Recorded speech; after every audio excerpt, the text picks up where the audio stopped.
as well as providing a measure of protection from predators. On 2 legs or 4. In silence, they set to making camp. Cullen took the horses, hobbling them, removing saddles and rubbing them down.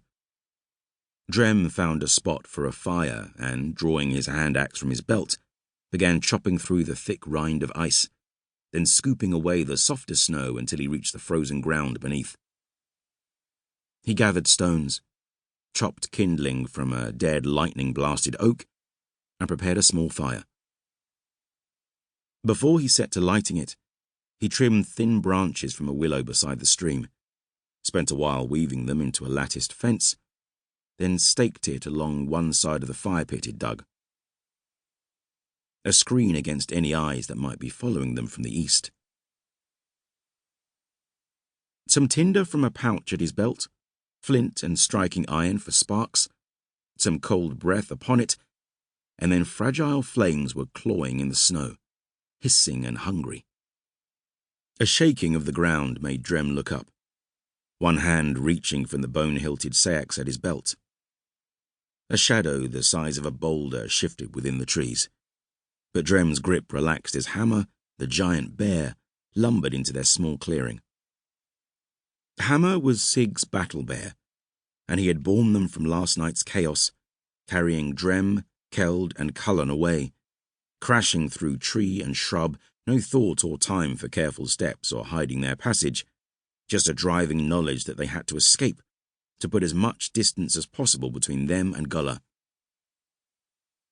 Hammer had run to exhaustion, bringing them back to Drem's hold in less than half the time it would have taken them on horseback. There they had dismounted, removed the saddle, harness, and battered mail shirt from Hammer's body, packing it away in panniers and saddlebags.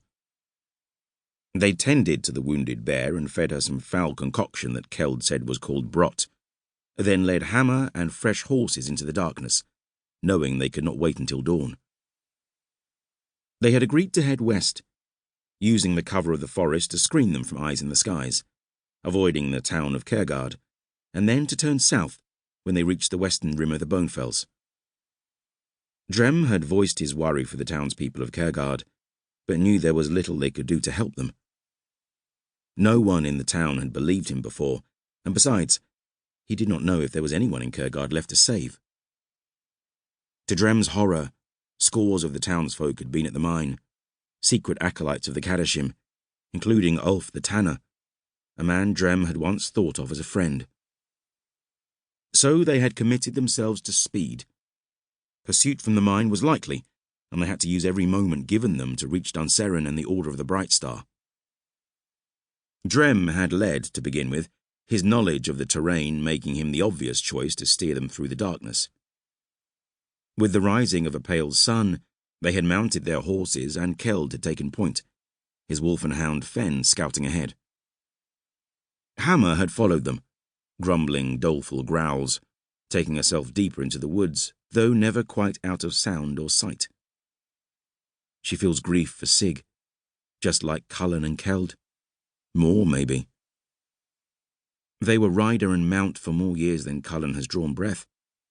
Probably longer than Keld has lived, too.